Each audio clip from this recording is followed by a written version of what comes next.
Hello fellow cinephiles, Film Guru here. Today I'm reviewing Pirates of the Caribbean Dead Men Tell No Tales. This is the fifth in the series. It's directed by Esteban Sandsberg and stars Johnny Depp, Javier Bardem, Geoffrey Rush, Brent Thwaites and Cara Scalari. And it tells the story of William Turner's son, Henry Turner, who is determined to try and break the curse and free his father from the Flying Dutchman. He finds a particular treasure called the Trident of Poseidon, and it is believed that whoever holds this is able to break whatever curse that is being created. So Henry sets out on trying to find Jack Sparrow to help him find this treasure and free his father from the Flying Dutchman.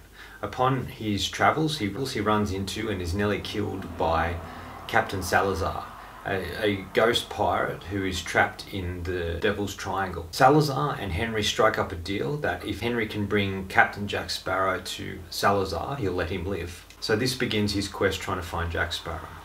This is the part in the film where we're introduced to Cara's character, Karina, who has been arrested and is charged with heresy and witchcraft. We find out that she's actually not a witch, she's just a highly intelligent woman who's into a lot of astronomy science and is a scientist. The men look down upon this, and because she's so smart and intelligent, they just assume that she's a witch rather than a highly intelligent woman. And then we're introduced once again to Captain Jack Sparrow in a really colourful way, which I won't go into too much detail if you haven't seen it, but it's a really interesting way that he's revealed once more. And it's really about these three banding together in all trying to find the Trident of Poseidon, trying to break the curse. Henry Turner's trying to find it to free his father. Captain Jack Sparrow's trying to find it because he believes it's riches and money and gold. And Karina's trying to find it as due to her father left her a book with a map to it, and that she wants to try and find this because it's the only thing that her father left her before he disappeared and left her in an orphanage. So it really follows the story of these three trying to work together. Captain Jack Sparrow being Captain Jack Sparrow, Johnny Depp doing his best playing that character once more. And it's really about them trying to find the Trident of Poseidon and break the curses and help understand what's going on in the world now. This all leads to an interesting ending where all the people who are trying to find this thing end up with everything that they want. Look, I kind of like this film. I think it was a lot better than the last one that they made. It's not perfect or great, but it is solid, and it's a fun and entertaining film is what you want from these pirate films. To me, it's really trying to hark back to the first one and trying to make it a simple sort of story with interesting sort of characters and an interesting sort of quest and environment that they've thrown into. The only problem with that is it just seems to me too much like the first film.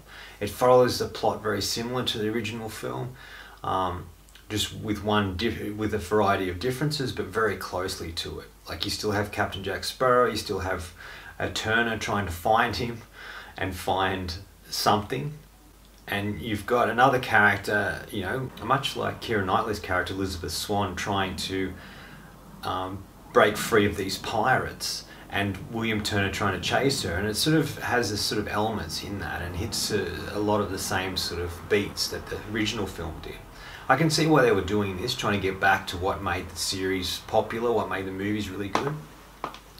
And the fact that this one, unlike the last one, isn't completely surrounded by Jack Sparrow's character. It's really, he's part of a bigger story, which I think works much better than making him the main focus, because I haven't done really anything really interesting with him, especially in the last film, having his own sort of movie. All the acting is solid. Geoffrey Rush is good, Javier Bardem's a really good villain, and it's good to see him as part of this sort of series, making it a bit more interesting and fun to watch. Brenton Thwaites, who's a young Australian actor, an up-and-comer, who's done a variety of different roles and is a very solid actor in my opinion, does pretty well here playing Henry Turner. And you really buy him as Orlando Bloom's sort of William Turner's son. He just has something about him that sort of suits it, and he gives a really solid performance here. Johnny Depp is Johnny Depp. He's been playing this character for over 5 films, and look, he's sort of okay in this sort of role. It's sort of something he's known for and he's done very well in, but I'd just like to see him do a variety of different other roles. I'm just sort of sick of him playing the same sort of character, because I think he's a very good actor, but he gets sucked into these sort of roles and plays similar characters all the time. Look, it's entertaining, it's fun, there's a lot of action to be had.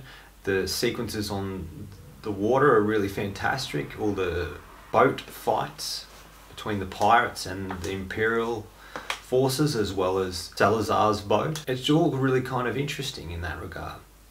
It's funny, has moments of humour. Not all the jokes hit, but some of them do, and when they do, they are quite funny. There's something to chuckle about, and it's very entertaining in that regard.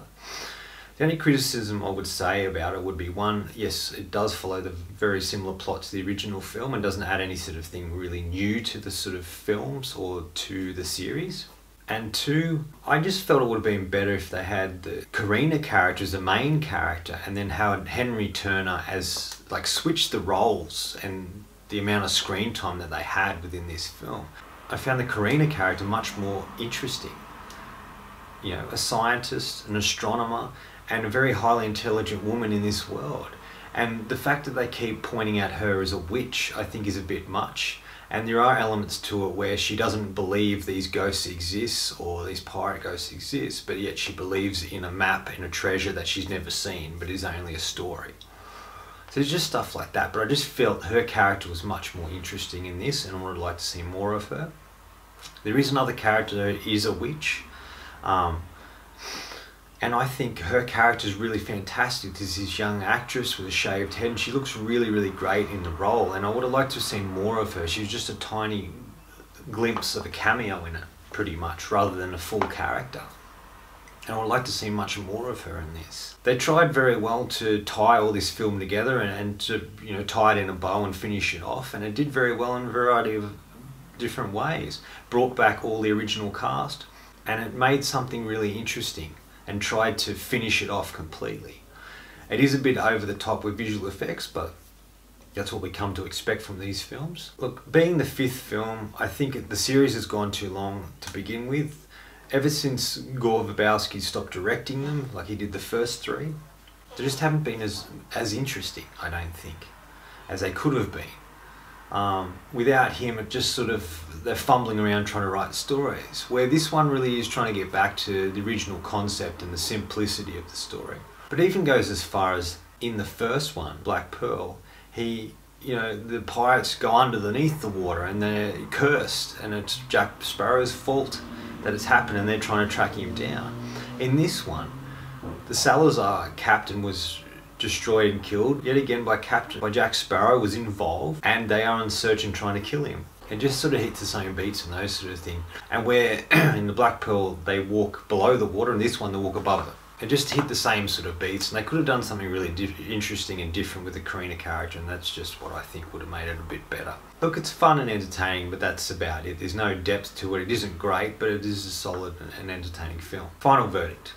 Look, this film is entertaining. If you like the Pirates of the Caribbean series, you probably enjoy this. If you like Johnny Depp playing Captain Jack Sparrow or want to see him play that character again, you'll probably really thoroughly enjoy it as well. And anybody who likes an entertaining swashbuckler kind of fun film with a bit of a quest and a variety of colourful characters is definitely probably for you.